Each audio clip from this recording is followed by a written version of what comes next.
Donc bonjour à tous, merci de partager ce moment avec nous. Donc je vais tâcher de dérouler sur un temps d'à peu près une petite demi-heure quelques bases de la blockchain, parce que parler de wallet sans comprendre un tout petit peu comment ça se passe, c'est compliqué. Voilà, donc s'il y en a qui ont fait le premier live qu'on a fait il y a déjà quelques temps, ça sera un rappel. Voilà. Et ensuite, on va parler très pratico-pratique. C'est quoi un wallet? Parce qu'il y a beaucoup d'abus de langage en plus dans le monde du Web3, donc c'est important de comprendre concrètement ce que c'est, ce que ça représente, comment ça fonctionne. Voilà. Donc, vous ne serez pas un expert de la blockchain et de l'usage de la création de wallet en 30 minutes. L'idée, c'est vraiment de vous poser les bases, de vous expliquer les différentes possibilités qui existent afin que vous ayez des premiers repères, soit pour avancer, soit pour décanter. Euh, voilà, au passage, je passe un petit bonjour particulier à Monsieur Sirten, JSE Capital, qui nous fait le plaisir de s'être connecté. Voilà, Julien est un spécialiste de la formation et de l'accompagnement d'entreprises sur ce type de problématiques. Alors, lui, il le fait en un peu plus d'une demi-heure, normalement, pour aller plus dans le détail. Voilà, et donc je suis ravi qu'il soit là parce que voilà, nous, ça nous donne un retour sur le sujet. Et d'ailleurs, il aura une exception, c'est que si à un moment donné, il veut lever la main ou ouvrir son micro, ce sera avec plaisir. Bien, sans plus tarder, on va rentrer dans le vif du sujet. N'hésitez pas à noter vos questions au fil de l'eau dans le chat. On fera une première session de questions-réponses avant de faire de la démonstration. Et on reprendra éventuellement des questions derrière. Voilà, donc on vous a mis un horaire d'une heure. L'objectif, c'est que au moins la moitié du temps soit consacré à de l'échange pour vous éclairer. Alors, sans plus tarder, Caporama veut bien se dérouler. Voilà, alors, petite intro à la blockchain. Il ne vous aura pas échappé que quand on parle de blockchain, très souvent, il y a une confusion, un mélange entre blockchain, crypto-monnaie, et donc évidemment avec Bitcoin, qui est la première crypto-monnaie. C'est un peu la genèse, hein, c'est pour ça que je l'ai appelé comme ça, de la blockchain telle qu'on la connaît aujourd'hui. Alors, historiquement, qu'est-ce qui se passe? On est en 2008. Pour ceux qui s'en souviennent, crise financière assez colossale. Et on a un anonyme ou un groupe d'anonymes connu sous le nom de Satoshi Nakamoto.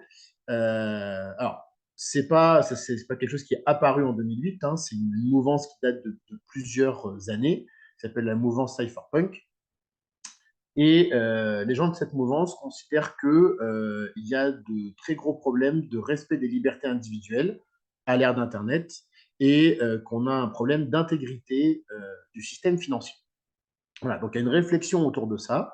Il y a eu plusieurs expérimentations, on va dire, de monnaie d'Internet qui ont été tentées auparavant. Donc le sujet d'une monnaie digitale, c'est pas une invention de Bitcoin, c'est des choses qui ont été testées années 80, années 90. Mais il manquait toujours des composantes. C'est que voilà, vouloir faire une monnaie digitale, c'est pas juste créer un objet digital qu'on appelle monnaie.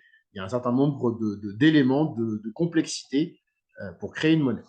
Et donc, cette personne ou ce groupe écrit un livre blanc assez succinct, le publie, et donc ça conceptualise un système d'échange de valeurs numérique décentralisé.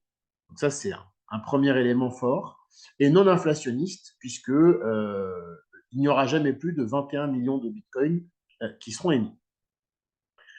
Sauf que voilà, cette idée, elle est très intéressante, elle est assez formidable du point de vue d'un certain nombre de personnes, mais comment on fait dans un monde digital où vous avez tous l'habitude de faire copier-coller pour dupliquer un objet digital sur votre ordinateur. Donc, le digital, c'est le monde de la copie facile.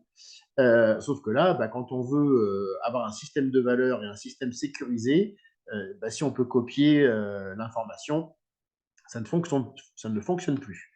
Et donc, pour répondre à ce défi, Satoshi Nakamoto agrège un certain nombre de concepts informatiques qui existait déjà. Il y ajoute bien évidemment des innovations majeures, en particulier le système de consensus. Et donc, quand on dit blockchain, aujourd'hui, ce n'est pas la blockchain telle qu'on l'entendait dans les années 90 où il y avait des premières idées, c'est bien l'agrégat de cet ensemble d'éléments qui rend Bitcoin possible, qui a rendu donc toutes les autres crypto-monnaies qui ont suivi possibles. Voilà, et donc ça vous explique pourquoi on mélange très souvent les notions de crypto-monnaie, de blockchain, et en particulier Bitcoin, quand on parle de ces sujets-là. Voilà, ils sont intimement liés. La blockchain telle qu'on la connaît aujourd'hui a été mise au point pour rendre l'idée de Bitcoin possible.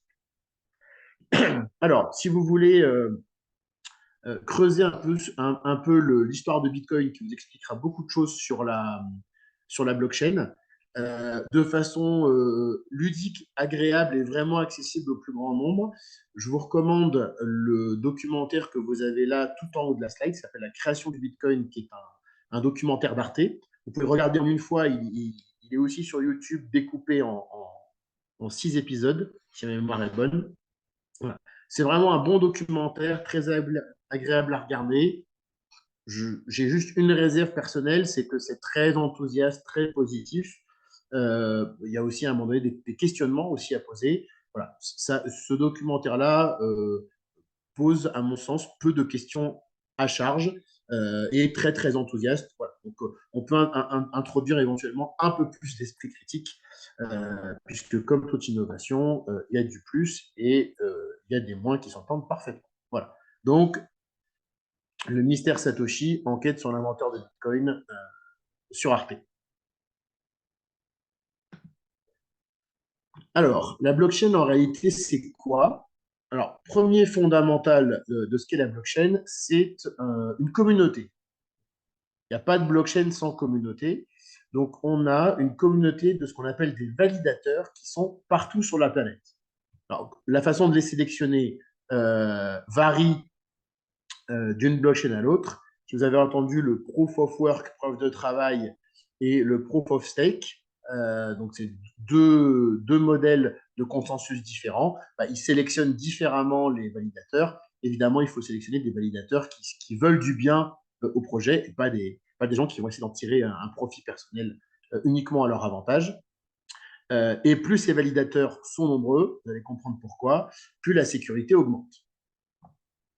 Donc, premier enjeu quand on crée une blockchain, c'est agrandir très vite sa communauté de validateurs pour la décentraliser le plus possible et donc la rendre la plus sécurisée possible. Alors, comment ça marche techniquement parlant? Première chose, vous allez prendre une analogie qui normalement devrait parler à tout le monde. C'est un grand livre. Alors, un grand livre comptable pour ceux qui sont plutôt dans la finance, un agenda qui retrace des événements pour ceux auxquels ça parle moins. Et on va écrire dans ce grand livre l'ensemble des actions, des transactions qui se passent dans un écosystème. Voilà. Et donc, dans cet écosystème, Pierre décide de donner à Paul un Bitcoin. Donc, voilà l'événement qui se produit. Comment ça va se passer? Pierre va demander, donc, sur un site, via une interface numérique, je vous montrerai tout à l'heure, l'envoi de ce Bitcoin et il va signer sa demande avec une clé cryptographique qui va prouver son identité. Donc ça, on va reparler au moment du wallet, cette notion de je prouve mon identité sur la blockchain. Et donc cette clé, elle peut prendre plusieurs formes, comme on le verra tout à l'heure.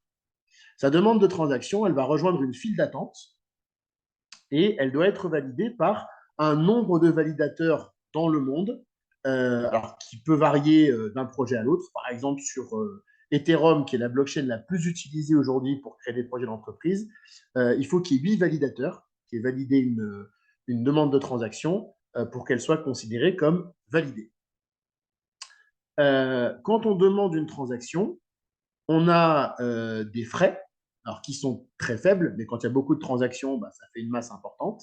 Et donc, les validateurs sont rémunérés en se partageant les frais de transaction qui sont payés par Pierre. Voilà, donc, il va envoyer un Bitcoin, il va payer quelques fractions de Bitcoin qui vont être réparties entre tous les utilisateurs. Et c'est pareil sur toutes les blockchains. Et quand il y a une page entière de ce livre qui est écrite, et donc qui est inscrite de façon immuable dans le grand livre, cette page, quand elle est finalisée, c'est un bloc, ce qu'on appelle un bloc. Et donc, quand l'équation mathématique pour inscrire ce bloc de façon immuable est résolue, bah là, à ce moment-là, il y a pour Bitcoin une création de monnaie, il y a des Bitcoins qui sont créés, et c'est ce qui permet de rémunérer aussi ce travail. Voilà, donc c'est les deux façons de rémunérer ces fameux validateurs qui sont disséminés partout. C'est se partager les frais d'une transaction ou se partager une récompense pour avoir encapsulé cette page du grand livre qu'on va appeler un bloc. Une fois que l'écriture est réalisée, donc elle a été validée par ces fameux validateurs, elle est immédiatement copiée partout dans le monde. Et donc chaque validateur dans le monde détient une version complète de ce grand livre. Voilà. Donc, on n'a pas une base de données centralisée quelque part, comme ça peut être le cas dans l'Internet classique. Là, tous les validateurs qui participent détiennent une version de cette base de données, de ce grand livre. Et donc, c'est ce qu'on appelle les nœuds. Voilà, validateur, nœud, c'est l'endroit où on détient cette version du grand livre. Alors, pourquoi est-ce que c'est sécurisé? Et concrètement, qu'est-ce que ça veut dire une sécurisation cryptographique de ce grand livre? Eh ben, vous avez un exemple ici. Alors, toutes les transactions sont codées via un algorithme. Donc, je vous ai pris l'exemple de l'algorithme qu'on a en bas, le SHA-256. Vous voyez que je tape la phrase « j'aime Ethereum », elle passe dans l'algorithme, ça vous donne une suite de caractères. Si j'écris la même phrase avec un point d'exclamation, dans le même algorithme, vous avez une autre suite de caractères, mais qui n'a strictement rien à voir avec la première. Donc, premier sujet, quand on va coder l'information, arriver à remonter de l'information codée vers l'information initiale, c'est quasiment impossible. Donc, si je ne sais pas au départ comment ça a été codé, c'est proche de l'impossible de remonter ça. Ça, c'est un premier élément de sécurité. Donc, si j'ai le grand livre, il est difficile à déchiffrer si je ne sais pas ce qui a été inscrit. Deuxième élément, donc là, je vous ai mis des pages de ce grand livre, donc des blocs. Là, pour le coup, je les ai matérialisés sous forme de blocs. On a des blocs qui sont extrêmement simples. Je n'ai mis que 4 chiffres dedans. Vous imaginez, si j'avais écrit un vrai bloc, vous auriez l'équivalent d'une page entière de livre avec que des caractères comme ça qui matérialisent une transaction. Alors, à nouveau, très simplifié, on va prendre le premier bloc. Vous voyez qu'il y a 4 chiffres à l'intérieur. Ces 4 chiffres, je vais faire 8 plus 3 plus 7 plus 7, ça fait 25. Je vais faire 2 plus 5, ça fait 7. Donc, en gros, je vais agréger les chiffres jusqu'à obtenir un chiffre entre 0 et 10. Et je vais venir inscrire ce chiffre 7 sous mon bloc. Et je vais commencer le bloc suivant avec ce même chiffre. Donc, j'ai donc un lien mathématique entre mon deuxième bloc et le premier. Sur le deuxième bloc, je fais également la même mécanique et j'obtiens 4. Et donc, je vais commencer mon troisième bloc avec le chiffre 4. Simplement pour vous matérialiser que si je prends un bloc au milieu de la chaîne, il a donc un lien mathématique avec le bloc d'avant et avec le bloc d'après. Ça veut dire que si je viens pirater le contenu d'un des blocs, à nouveau d'un haut niveau de complexité, pardon, il va falloir que je le pirate, que j'arrive à modifier l'information à l'intérieur de façon à ce qu'elle m'arrange,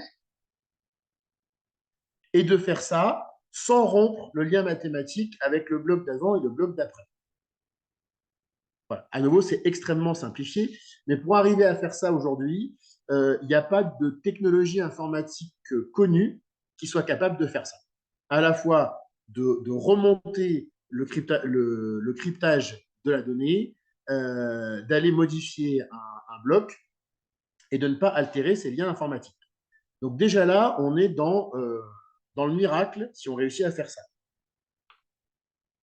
Sauf que, je vous ai dit tout à l'heure, que quand c'est validé, c'est copié partout chez tous les validateurs. Et la blockchain, c'est une forme de démocratie qui s'autocontrôle en permanence. Et donc, si un pirate réussit à modifier 10% des versions du grand livre, ben, il y a un souci, c'est que derrière, la blockchain va dire, attendez, il y a 10% des versions du livre qui sont non conformes, ben, je considère qu'elles sont altérées et je remets en place la bonne version du livre.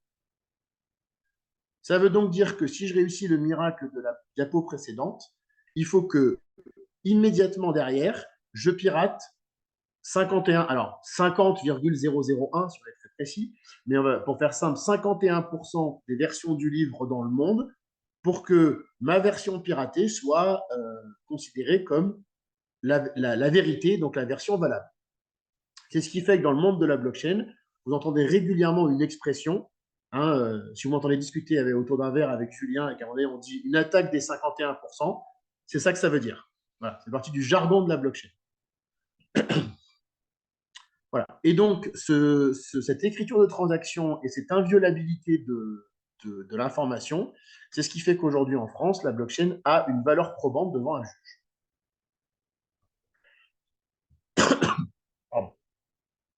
Alors, si on parle maintenant de wallet, parce que c'est le sujet qu'on voulait également aborder dans ce live. Alors, un wallet crypto, qu'est-ce que c'est? C'est pas un portefeuille au sens de votre portefeuille classique transposé dans le monde numérique. Un wallet, c'est une identité numérique sur la blockchain. Donc, c'est ce qui va faire que la blockchain va dire c'est bien cette personne qui vient demander et signer une transaction. Par abus de langage, quand on discute même entre nous, on dit avoir des cryptos dans son wallet, comme on aurait des billets dans le portefeuille qu'on a dans la poche. En réalité, ce n'est pas le cas. Les actifs sont toujours sur la blockchain, mais ces actifs qui sont sur la blockchain, seule la bonne identité numérique, seul le wallet qui a le droit d'opérer des transactions dessus peut en demander.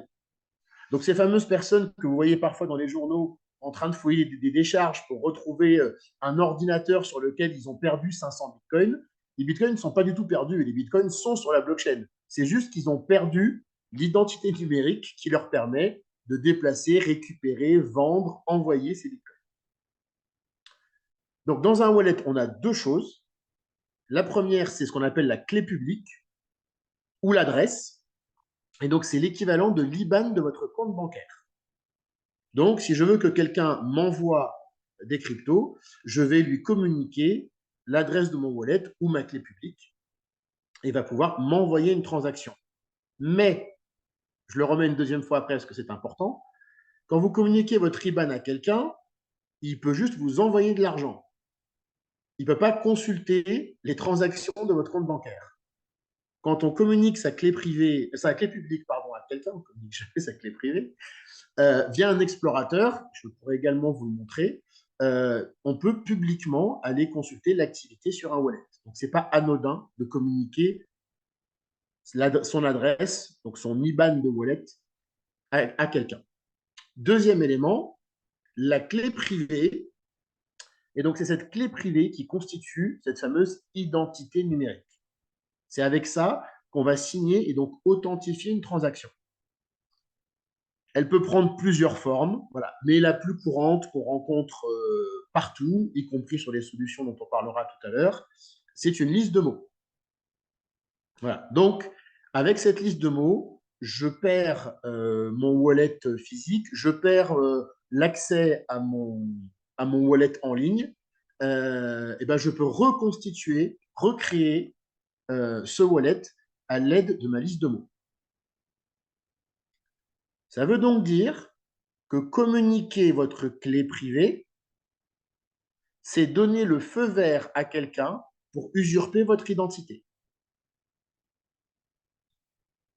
J'insiste bien, je communique ma clé privée, j'autorise quelqu'un à usurper mon identité. Et donc, je donne le contrôle des actifs. Ce qui fait que, sauf si vous êtes en galère et que votre meilleur ami vient vous aider, vous le connaissez depuis 30 ans, jamais aucune entreprise sérieuse, par exemple, ne vous appellera en vous disant bonjour, on vous appelle parce que vous avez fait une demande au support, on va vous aider, donnez-moi votre clé privée. Voilà. Ça serait la même chose qu'un conseiller qui vous appelle en vous disant, donnez-moi tous vos mots de passe et l'autorisation de faire des transactions sur votre compte bancaire. C'est la même chose. Voilà. La problématique, par contre, là, quand je parle d'usurpation d'identité, c'est qu'on est dans une usurpation d'identité qui n'est pas la même identité que votre identité légale. Hein. C'est juste, la blockchain reconnaît que quand ce numéro de série se présente à moi, il peut déplacer ses cryptoactifs. Donc, si je communique ma clé privée à quelqu'un, derrière, je ne peux pas dire, non, mais attendez, cette clé privée, elle m'appartient, mais d'Isoari. Non, non, mais en fait, non. La clé privée, elle correspond à ce wallet qui peut déplacer ses fonds. Donc, si vous donnez, à nouveau, vous autorisez l'usurpation d'identité. Ce n'est pas un vol, vous l'avez autorisé. Et donc, perdre sa clé privée ou disparaître sans avoir pris ses dispositions, bah, c'est perdre le contrôle et donc la jouissance de ses actifs. Voilà. Donc, je veux transmettre mes bitcoins, mes ethers, mes tokens à toi à mes enfants. Bah, si malheureusement je suis renversé par une voiture et que je n'ai pas pensé à laisser la clé privée, je sais pas, dans un coffre à la banque ou découpée en plusieurs parties à plusieurs endroits, bah, malheureusement, alors chez Atoa, on peut éventuellement faire quelque chose, mais sur des bitcoins ou des Ethereum, par exemple, c'est perdu. Alors, les différents types de wallets crypto.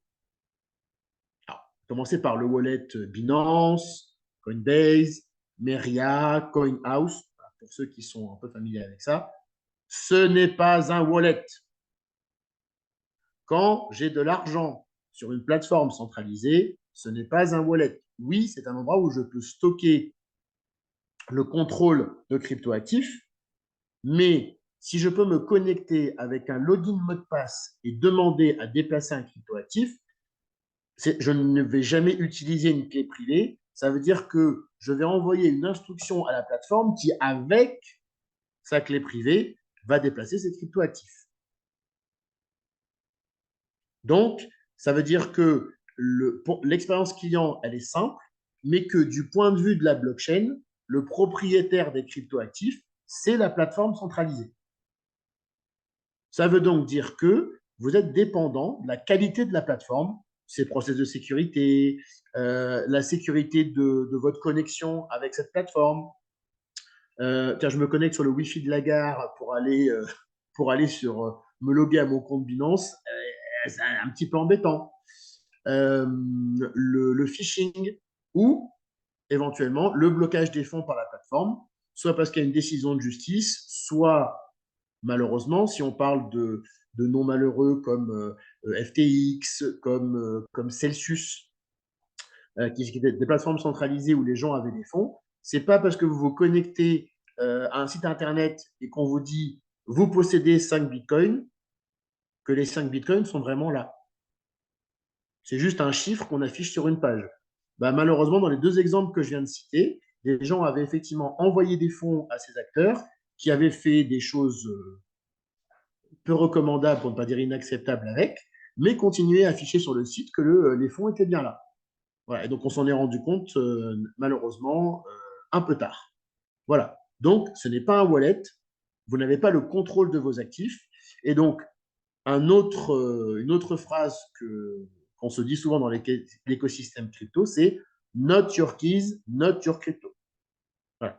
Si vous ne contrôlez pas des cryptos avec votre clé privée, ce ne sont pas vos cryptos. Vous avez délégué leur contrôle à quelqu'un. Alors ensuite, on a des wallets qui sont des extensions de navigateurs ou des applis smartphone. Donc, on va installer ça sur son ordinateur ou son smartphone et on va interagir relativement aisément avec des sites, exécuter des transactions. Trois petits points.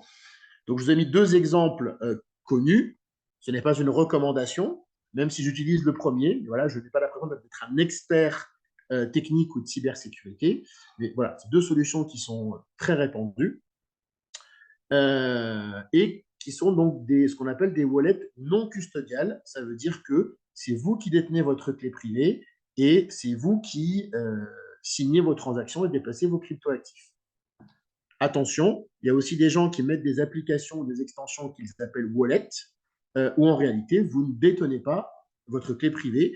Vous avez juste encapsulé dans un truc qui s'appelle wallet le fonctionnement qu'on a vu précédemment. Voilà. Il y a un wallet Robinhood, par exemple. Ce n'est pas un wallet Robinhood, c'est une interface pour interagir avec le wallet où Robinhood stocke les cryptoactifs des clients. Alors, pardon. Donc, dans l'exemple que vous avez là, quand on utilise exclusivement une solution comme ça, il y a quand même un inconvénient, c'est qu'on est en ligne. Donc, ça veut dire que si on pirate votre ordinateur, si vous êtes connecté au mauvais réseau Wi-Fi ou autre, si on arrive à accéder à votre wallet, on peut éventuellement le pirater. C'est des solutions sécurisées, hein, mais c'est toujours une question de quel niveau de sécurité on met. Deuxième grande famille, ce qu'on appelle les hardware wallets ou cold, froid. Donc, c'est une solution qui va être sous forme d'un objet matériel. Donc là, je vous ai mis 3 exemples qui sont Ledger, Trezor et SafePal. Il y en a d'autres, hein, ce ne sont pas les seuls. Donc, c'est une solution hors ligne. Il va être nécessaire de connecter ce matériel à Internet, donc souvent à votre ordinateur via le port USB ou autre, pour valider une transaction. Donc là, ça veut dire que quand votre matériel est hors ligne, normalement, on ne peut pas signer de transaction à votre place et vous avez une action physique, vous avez des boutons sur chacun des matériels et vous allez donc physiquement appuyer sur ces boutons pour valider une transaction.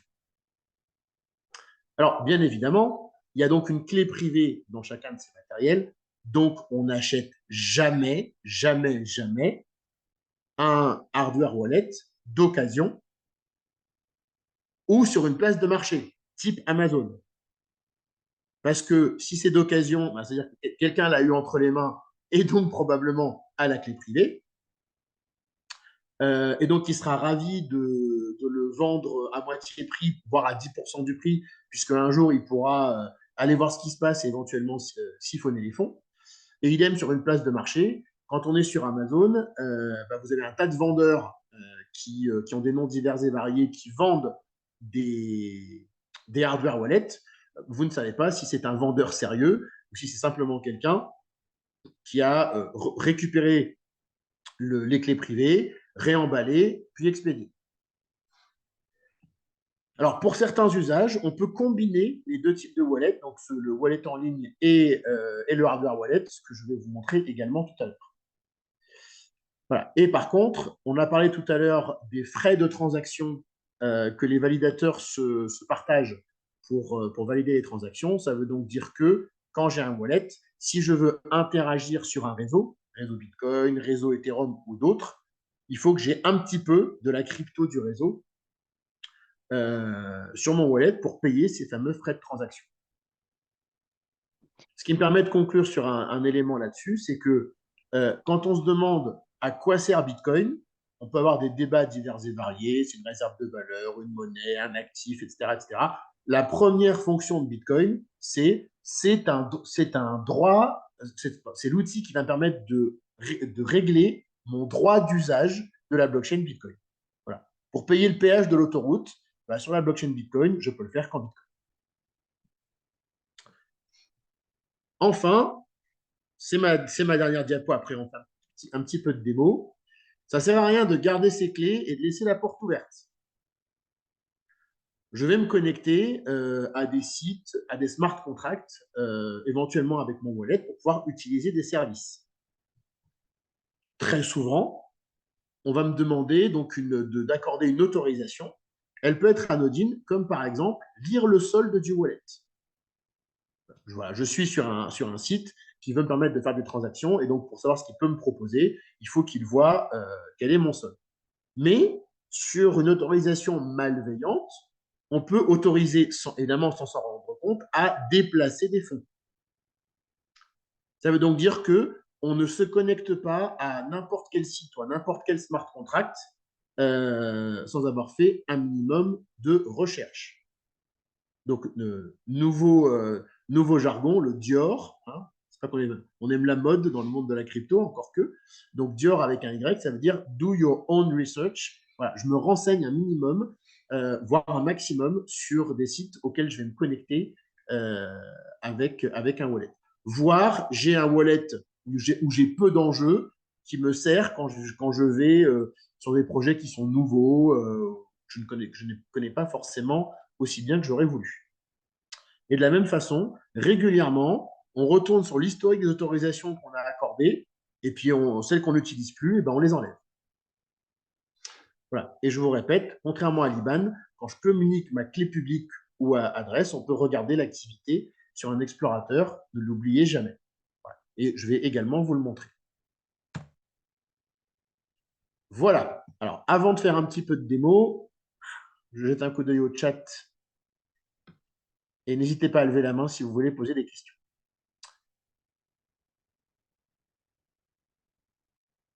Alors, est-ce qu'on fait passer le PowerPoint? On va faire passer carrément le replay. Hein, vous allez tous le recevoir. Alors, merci, Après, excellente peut-être. contribution de Julien. En termes de vocabulaire, donc effectivement, la résolution mathématique d'un bloc s'appelle un hash. Et donc, on peut communiquer un hash pour identifier un bloc. Et les transactions aussi ont des hashes, donc on peut retrouver une transaction via cet identifiant. Mehdi, je reviens sur la question de Valérie, donc sur les clés type Ledger. Est-ce que c'est mieux?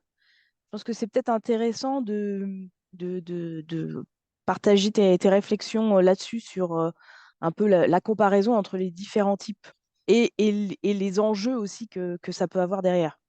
Oui. Alors, de façon générale, un modèle de sécurité qui est hors ligne est toujours plus sécurisant que quelque chose qui est en ligne. Donc, effectivement, quand on sécurise quelque chose qui a, on va dire, un certain enjeu pour soi, toutes les personnes qui sont familiers du monde crypto utilisent alors, j'ai dit des hardware wallets. Quand je dis des, ça peut être plusieurs solutions. Ça peut être plusieurs clés Ledger, si on prend cet exemple-là. Voilà, on peut en avoir une, par exemple, qui sert très très peu, où on stocke des actifs qu'on va garder sur le très très long terme. D'autres avec lesquels on va interagir un peu plus souvent. Voilà. Mais effectivement, le hardware wallet ou cold wallet, c'est évidemment un cran au-dessus en termes de sécurité que ce qu'on peut avoir sur des wallets en ligne. Mais on peut également combiner les deux. Voilà, c'est ce que je vous montrerai également tout à l'heure. Voilà, oui. Et effectivement, Julien fait aussi une autre remarque très pertinente, c'est que dans les plateformes centralisées que j'ai prises en exemple, alors j'ai plutôt mis des gens sérieux, je vous rassure, hein, donc j'ai donné des exemples verbalement avec FTX et Celsius de gens qui étaient pour le coup extrêmement indélicats, pour ne pas dire criminels. Là, on est sur des plateformes où l'engagement, c'est d'avoir les cryptoactifs en réserve qui sont affichés sur vos comptes. Il y a également des acteurs, exactement comme pour l'or, il y a des acteurs qui commercialisent les cryptoactifs sous forme synthétique.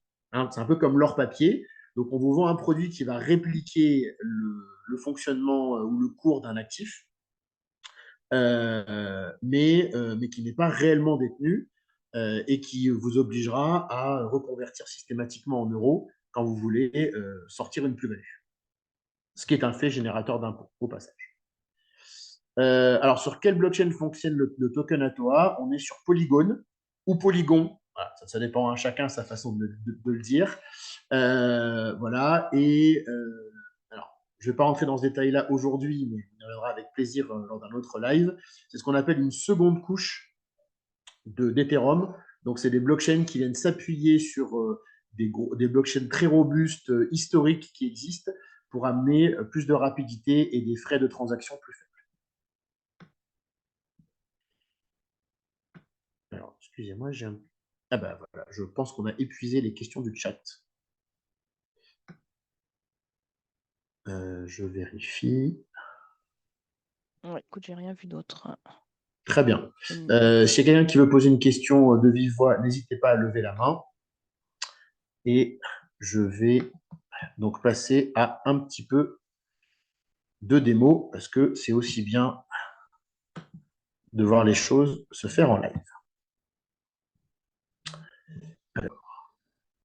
Ah.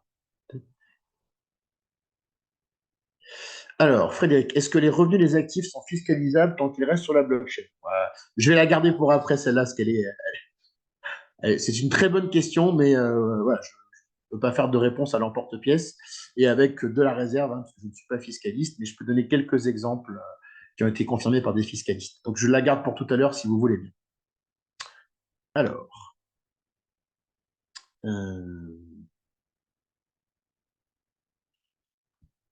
deux petites secondes.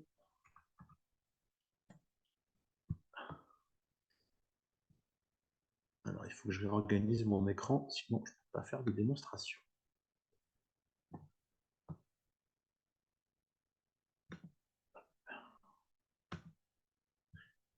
Voilà.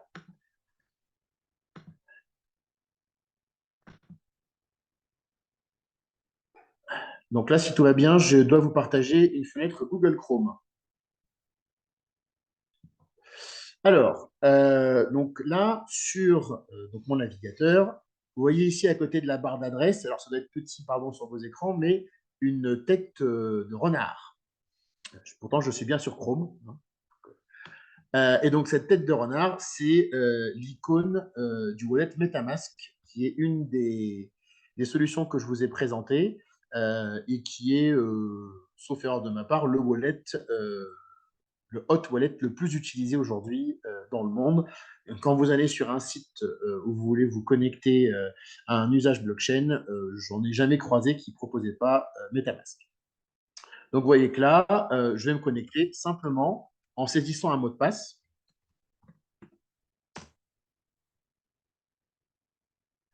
Voilà. Et donc, j'ai donc un wallet qui s'affiche, donc qui s'appelle Demo Atoa. Donc, c'est celui que j'ai créé pour aujourd'hui. Je vous montrerai comment créer un sur MetaMask. Et un certain nombre de fonctionnalités, acheter, vendre, envoyer, échanger. Alors, pont ou bridge, ça c'est pour transférer des actifs d'une blockchain vers une autre. Voilà. Donc, là, ici, tout en haut, vous voyez que j'ai éventuellement un petit bouton pour copier. C'est l'adresse du wallet, donc, ou clé publique, que je peux communiquer à chacun d'entre vous pour qu'il m'envoie des fonds.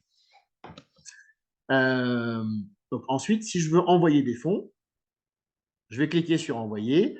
On va me demander, est-ce que je veux envoyer ça à un des autres wallets qui sont en dessous, ou je peux saisir l'adresse que l'un d'entre vous m'a communiquée. Et donc, ça me demandera de valider la transaction. Alors, je vous montre un exemple ici. Donc, j'ai pris un site, alors pour le coup, au hasard. Et vous voyez qu'ici, pour m'identifier, le site ne me demande pas un login mot de passe, il me demande de me connecter avec un wallet. J'appuie, il me demande quel wallet j'utilise. Je vais lui indiquer que c'est MetaMask. Et vous voyez qu'immédiatement, MetaMask s'ouvre, me dit voilà, est-ce que c'est bien avec Demo Atoa que tu souhaites te connecter? Je confirme. Et là, j'ai un bouton qui s'appelle connecter. Donc là, je vais donner l'autorisation à ce site de se connecter à mon wallet. Confère l'alerte de tout à l'heure. D'accord, mais qu'est-ce que je vais réellement accorder comme autorisation? Donc là, je le fais. Voilà. Et donc, ah oui, pardon, excusez-moi. J'ai oublié un petit détail auquel je reviendrai tout de suite après.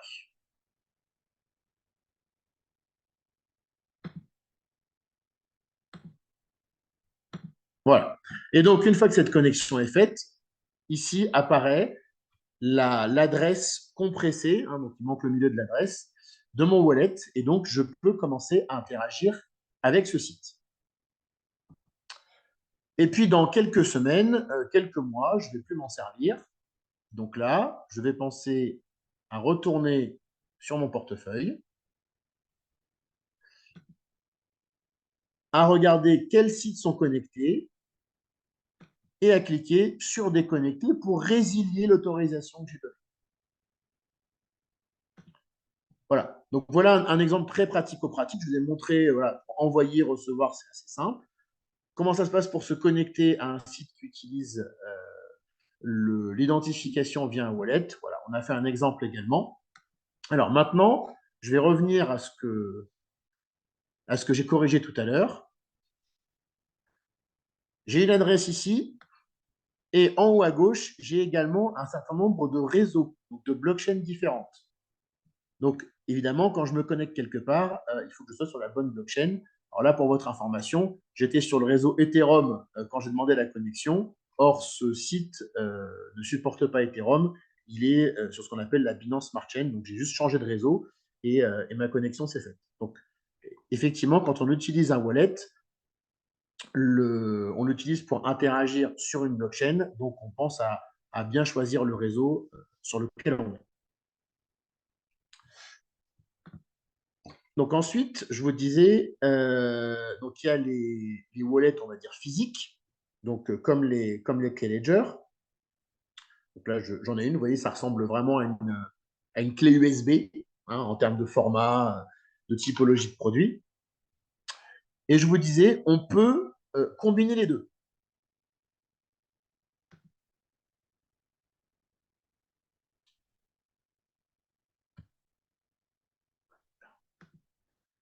Excusez-moi, hop, je vais connecter ici. Donc là, si j'ouvre la liste des wallets, vous voyez qu'en bas, je peux créer un compte ou ajouter un hardware wallet. J'autorise. Donc là, on me dit, voilà, qu'est-ce que vous voulez faire? Donc, importer, par exemple, ça peut être importer un compte dont j'ai la clé privée que je veux récupérer sur mon MetaMask. Là, c'est pour créer un nouveau compte. Et ici, c'est pour ajouter un portefeuille matériel. Donc ça, qu'est-ce que ça va faire? Ça va vous permettre d'utiliser la clé publique de votre ledger, de votre trésor, voilà, ou d'autres solutions sur MetaMask. Vous allez faire des transactions et valider comme je l'ai fait tout à l'heure, sauf que quand vous aurez validé sur MetaMask, ça va vous demander en plus de connecter votre hardware wallet et de valider dessus. Donc ça permet d'avoir la souplesse, la facilité que vous permet un wallet connecté, mais systématiquement derrière, quand vous avez une transaction à signer, alors c'est un peu contraignant, mais la sécurité est à ce prix, d'aller valider avec votre portefeuille physique. Donc je peux combiner, on va dire, le meilleur des deux mondes en utilisant une adresse sécurisée par mon hardware wallet sur un wallet comme MetaMask.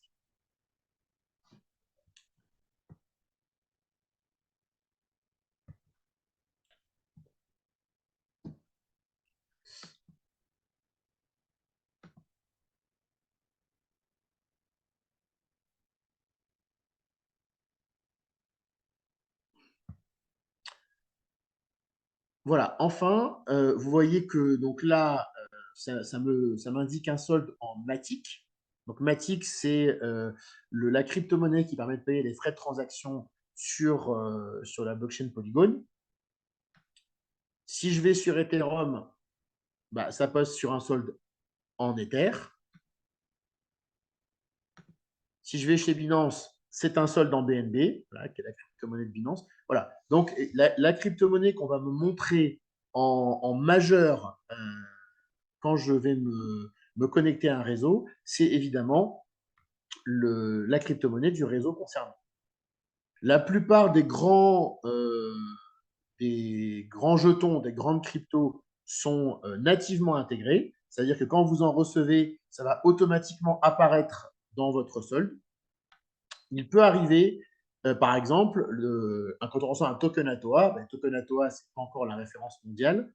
Donc, on peut avoir à importer un jeton. Et donc là, on va simplement rentrer ici ce qu'on appelle l'adresse du contrat de jetons. Donc, quand Atoa envoie ses jetons, on envoie systématiquement l'adresse à nos clients. Il y en a pour lesquels le jeton est apparu automatiquement. Il y en a d'autres qui ont dû rentrer l'adresse ici. Et après, ils ont simplement validé en dessous. Et ça leur a permis de voir apparaître leur jeton. Voilà. Donc, sur les grandes cryptos, tout est automatique. Sur d'autres, on va utiliser cette fonction. Dernière chose que je vous montre, donc on va aller sur Ethereum. Je vais copier l'adresse du wallet et je vais aller sur ce qu'on appelle Etherscan. Donc Etherscan, c'est donc un site public qui permet de consulter la blockchain Ethereum. Je viens coller ici l'adresse du wallet. Je recherche. Alors là, évidemment, vous n'avez pas de transaction puisque c'est un wallet que j'ai créé pour l'occasion. Mais sinon, vous verriez apparaître ici l'ensemble des transactions qui se font sur ce wallet. Donc, le hash des transactions, et qui est l'émetteur de la transaction et sur quoi la transaction s'est faite. Voilà, donc vous voyez, c'est très facile, hein. Ce n'est pas quelque chose qui demande de la connaissance technique ou autre. Donc voilà, quand on transmet son adresse de wallet ou sa clé publique, il faut être conscient que c'est aussi simple que ça d'aller regarder un petit peu ce qui se passe. D'ailleurs, quand on va un petit peu sur des Twitter, enfin des tweets donc, sur X pardon maintenant, ou sur d'autres réseaux sociaux, il y a un certain nombre de journalistes, d'influenceurs ou autres où il y a des wallets de comment dire de gros porteurs de jetons qui ont été identifiés et donc l'activité de ces portefeuilles est suivie. Voilà. Et donc, par exemple, il y a le wallet de Satoshi Nakamoto sur lequel il y a plus d'1 million de bitcoins qui n'a pas bougé depuis une douzaine d'années. Il est connu. Donc, si un jour Satoshi Nakamoto réapparaît et qu'il y a un bitcoin qui bouge, le monde entier le saura dans la minute. Voilà. Donc, c'était la dernière chose que je voulais vous montrer. Voilà, pour vous illustrer le fait que ce n'est pas dramatique de transmettre sa clé publique, mais ce n'est pas anodin non plus.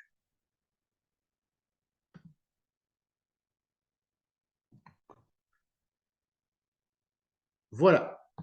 Alors, je vais reprendre.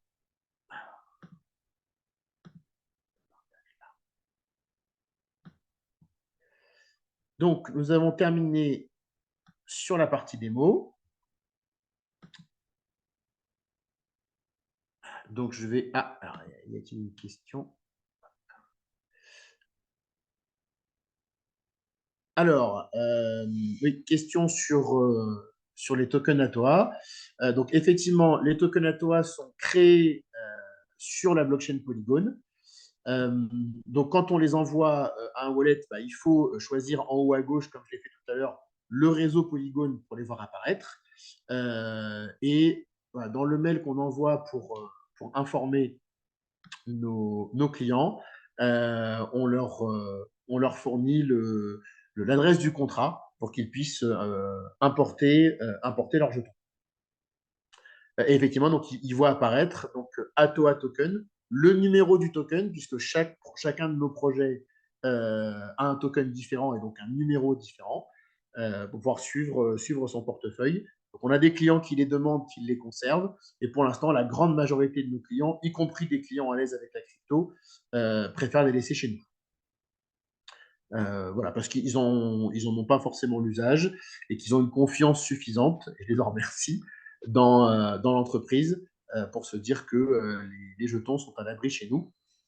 Voilà, mais à nouveau, les détenir, c'est être indépendant de toute activité interne de l'entreprise. Voilà. Et pour nous, c'est un peu l'essence de ce que la blockchain doit apporter. Et c'est aussi pour ça qu'on aime partager des moments comme celui qu'on partage là ensemble, en espérant que ça vous rende les choses plus intelligibles et que ça vous donne voilà, envie d'aller creuser ce sujet-là et de commencer des usages simples. Voilà. Puisque, alors, il y a ce qu'on fait nous, il y a évidemment plein d'autres contenus qui sont disponibles, soit en vidéo sur YouTube, soit des articles sur des médias crypto. Mais de façon générale, j'ai envie de dire comme tout usage informatique, rien ne remplace la pratique.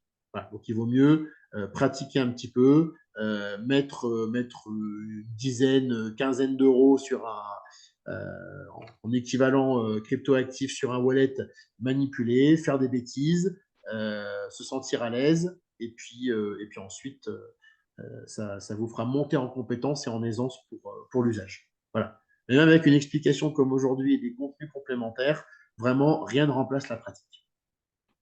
Juste une petite précision sur les tokens ATOA, parce que j'ai réussi à le faire. C'est vrai qu'ils apparaissent avec un numéro. Donc, ce n'est pas forcément facile de pouvoir reconnecter le token avec le projet auquel il correspond. En tout cas, sur MetaMask, alors je ne sais pas si c'est vrai ailleurs, moi j'ai pu modifier le nom du jeton et j'ai réussi, alors on n'a pas beaucoup de caractères, mais j'ai réussi à écrire The One Year tout attaché. Donc au moins, ça permet de pouvoir comprendre un petit peu mieux quel est le token, de quel projet il provient. Sinon, effectivement, il faut reconnecter le numéro du jeton avec le numéro qui est Ouais. sur le site. C'est un peu contraignant, c'est vrai. Mais oui, on peut effectivement se mettre des notes pour avoir des points de repère. Alors, en attendant de voir s'il y a d'autres questions,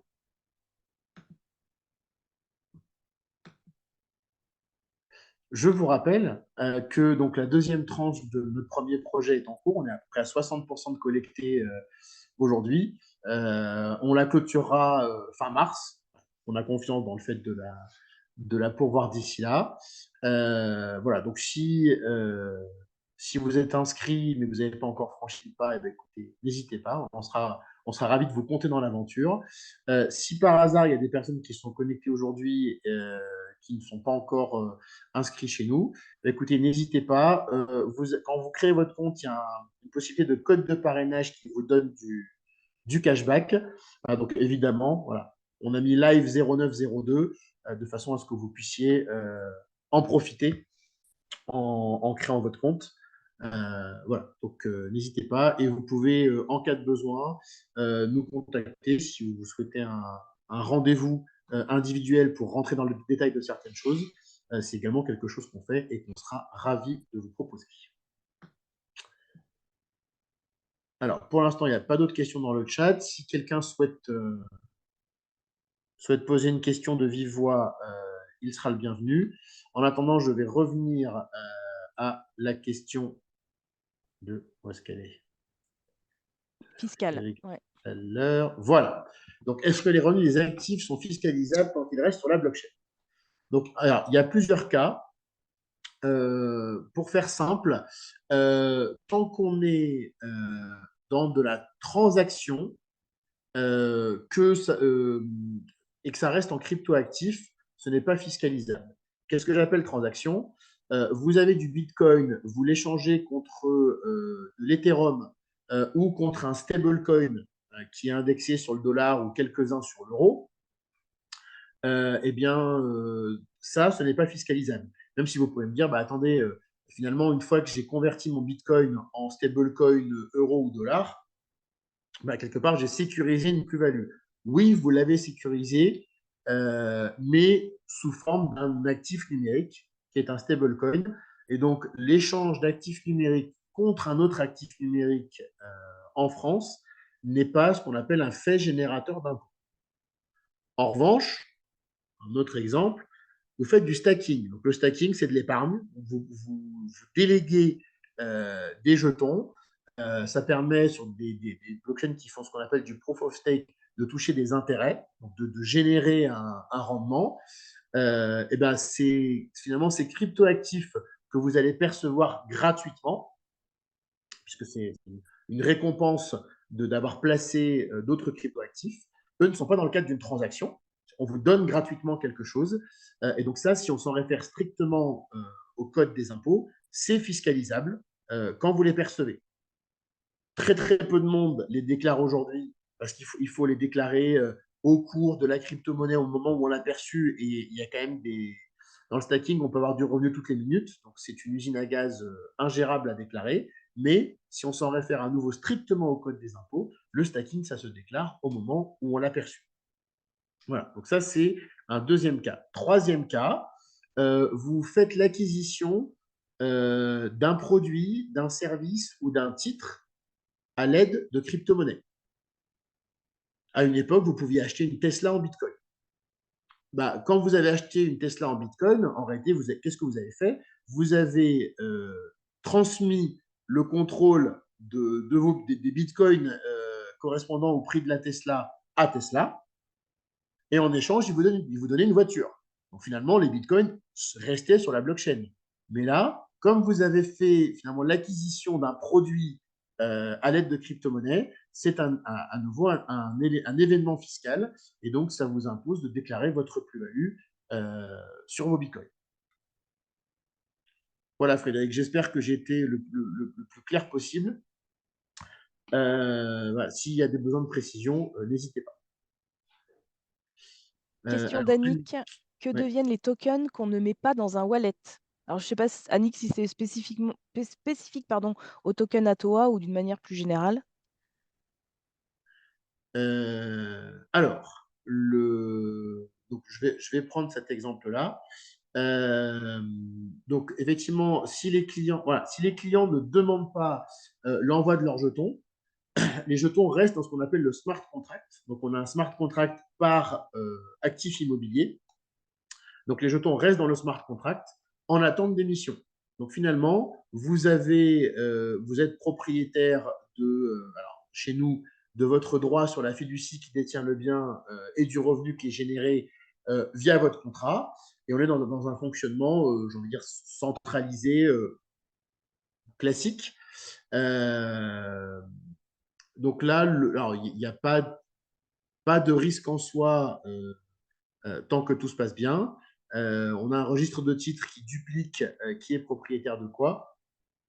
Pour faire simple, il y a un risque si, dans le même temps, Atoa, le partenaire qui nous fournit la plateforme, et notre établissement de paiement devaient disparaître d'un seul coup le même jour. Voilà. Donc, on va dire que le risque est très faible, mais voilà, à nouveau, quand on détient ces jetons, on est encore sur un niveau au-dessus. Alors, y a-t-il un intérêt pour Atoa de laisser les tokens Atoa chez nous?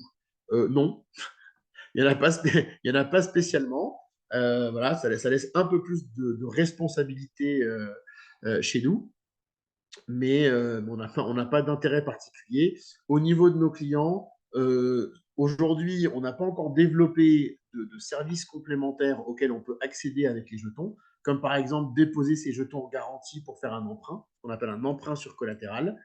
Et donc, on a des clients à nouveau, même à l'aise avec la crypto, qui se sont dit, bah tiens, je vais les laisser chez Atoa, je les récupérerai quand je pourrai accéder à de nouveaux services. Merci Hervé, c'était le but, hein. Vraiment, c'était un exercice pour des gens qui découvraient complètement. Donc, je suis ravi que ça vous ait éclairé en étant novice. Alors, Frédéric, comment est considéré le loyer des tokens ATOA? Est-ce un dividende? Alors, c'est un revenu d'actifs numériques, mais effectivement, c'est fiscalisé au PFU, donc prélèvement forfaitaire unique, ou flat tax. Donc, c'est pas considéré comme un revenu foncier. C'est taxé effectivement comme les dividendes à la flat tax. Mais juste pour rajouter sur ce point, nous, en tant que plateforme, n'avons pas d'obligation à déclarer les revenus de chacun de nos clients auprès des impôts. Donc, c'est bien à chaque personne de faire sa déclaration, donc la déclaration de ses revenus elle-même au moment de la déclaration de ses revenus Tout à aux fait. impôts. Il y a Et un, donc, on il y a un enverra, voilà, récapitulatif, voilà. mais la déclaration est à faire par On chacun. enverra un récapitulatif des revenus chaque année.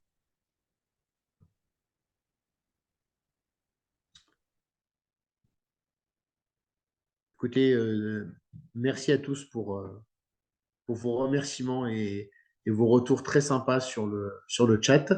Voilà, on attend encore deux petites minutes, voir si être sûr qu'il n'y a pas de frustré, qu'il n'y a pas une question de dernière seconde qui vient. Voilà, mais sinon, il va nous rester à vous souhaiter une excellente journée, un très bon week-end puisqu'on est vendredi.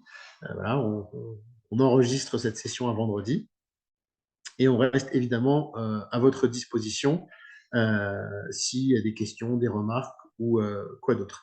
Frédéric, avec plaisir. Frédéric me dit à bientôt sur Telegram. Vous pouvez aussi effectivement interagir avec nous via différents réseaux sociaux, Twitter, donc c'est Atoa Token, Telegram, Discord, et vous avez les liens directement en bas de notre site. Donc vous allez tout en bas du site atoa.io, vous avez directement les liens vers Telegram, Discord et X/Twitter.